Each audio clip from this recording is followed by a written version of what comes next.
Okay, just a short update. So yeah, working on the Jaguar, I'm working on the power steering because there's been a huge leak, and the leak was from this T-point. And basically what I've done, I ordered or bought someone to make me some new hoses with the new connection. It's some, it's power steering hydraulic, so the pressure must be high. And yeah, so we got this new seal for about $30 or something like that.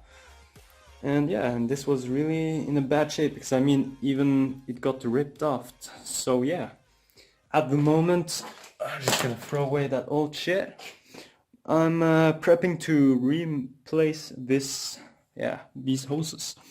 So the situation is that it's really nasty because it has been leaking a lot. So all of the fluid has spilled all over the place, and yeah, there's a lot of grease and disgusting stuff and everything. So I'm just using some degreaser. I'm just gonna spray a little bit everywhere and eventually try and get most of the grease off the car. I have to be kind of careful because there's the coil right underneath there, so I don't want to make the coil wet. As for an example, I guess I'll have to try to, there's a cover for the coil. I'll try to re-put the cover over it so it's safe. And yeah, as you guys can see, it's actually extremely greasy all over here because of the spillage. So I'm just gonna spray a bit everywhere there.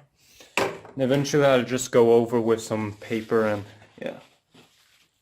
So yeah, I'll keep you guys updated when I'll try to attach this point, and yeah, see you soon. Yeah, so now I've basically cleaned a whole lot of grease around all over this place, so I just gotta have to place one of these hoses will go behind over there, the other one down inside of that little piece in the motor right over there, and eventually the third one will come up to these two hoses, and here lies the tank. So the one coming up here has to go through underneath, so I gotta make them go underneath, and there's a connection point with the coil right here, and whoops, just lost a nut, and this thing that's gonna hold it in place. So yeah, just gonna place it there and be right back. Okay, so now I've attached that point right down here.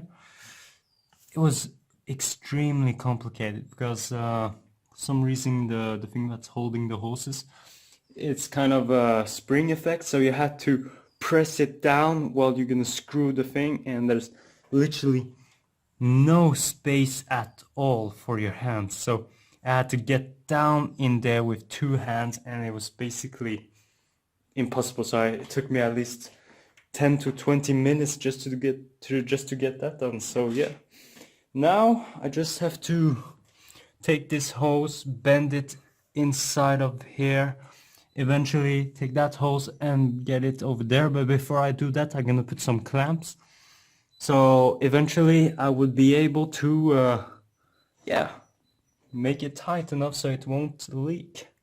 Yeah, so I'll be right back with that. Yeah, so I've attached one of the hoses to the engine, and now I just have to attach it to this thing. I don't really know what it is. I guess it's perhaps the pump or something. But yeah, it's way too long, so I'm gonna have to cut it to about here so I can take it inside right there when my finger points out. And eventually it's kind of, I'm done, and I'll just have to, if I just get back here, I'll just have to install back the tank. The tank, I've cleaned it, and yeah, it's now really clean, and that's basically it. Afterwards I'll have to put in back the coolant hose that goes to the engine and into the intercooler. So yeah, I'll work on that and I'll be right back. Okay, so I finished in a way. I still have to attach it to the engine bay, but I'm not doing it yet. I finished clamping the hoses there, and yeah, so now it's all plugged in. I'm missing two of these stuff right there, so I can yeah, make it not leak or anything. So I'm gonna have to buy some of those.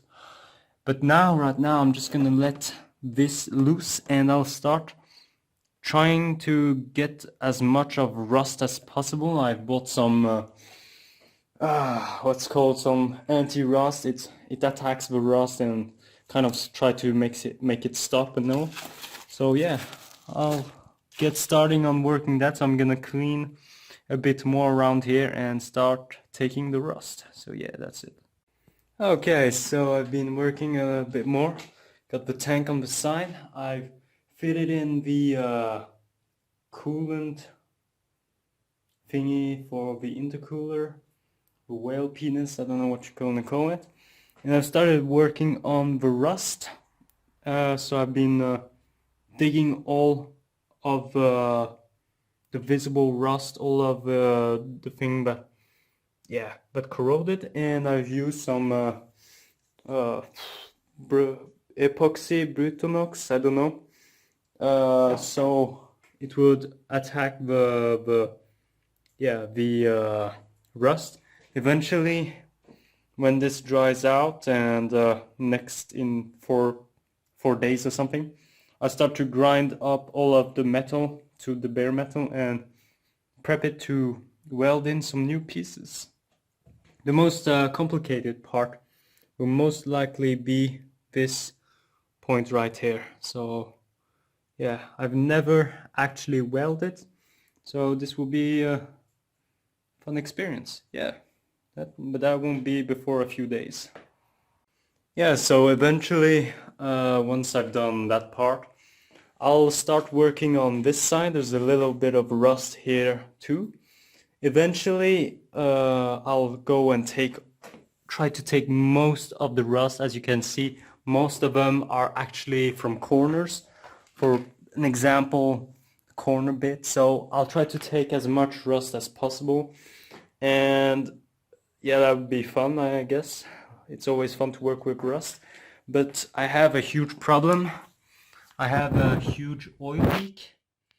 Not really huge because there's a lot of oil in the engine and I haven't filled it for ages. So it's really dry on top, so I guess that the oil leak comes from the bottom. So I'm gonna have to drain the oil out, eventually lift the car, and I'll start by doing some diagnose by looking for where it could be leaking, and I think it's perhaps the bottom gasket for the oil pan. So eventually I'll replace it. Once I'll lift the car, I'm gonna use these to lift up the front of the car. I will fill the power hydraulic tank up so that I can start bleed the power hydraulic for the wheels. The way you bleed them is you just fill it up. You don't start the car. You mustn't start the car, but you just lift up the car and you just turn the wheels, and yeah, just continue it a lot of time, and eventually you will see if there's air coming up. That's good. If there isn't air, I guess there isn't any air in your system. And yeah, once you've done it quite a few minutes, you can start up the car and yeah, have fun. So yeah, I felt I just have to say I have huge plans. This will be really fun. One of my plans is to clean up this. This is extremely messy. There's wires and everything everywhere, and yeah, I don't really enjoy it. So I don't know, I'm planning to do something special. Eventually, you guys can see here comes the air in, and it goes from being huge to quite small. So I want to change that a bit, give it a huge intake. Eventually find a way to in the future I want to make a turbo, but the turbo will be placed on the other side, so I'll have to find creative way of having the hoses to the air intake going to the other side. I don't know, there's plenty of possibilities. Don't know if I want to have the turbo on that side, perhaps here. I don't know, it's gonna be fun. I can't wait. So yeah, that's my Jaguar, and yeah, hope you guys enjoy the work I've done today, and yeah, see you guys later. Goodbye.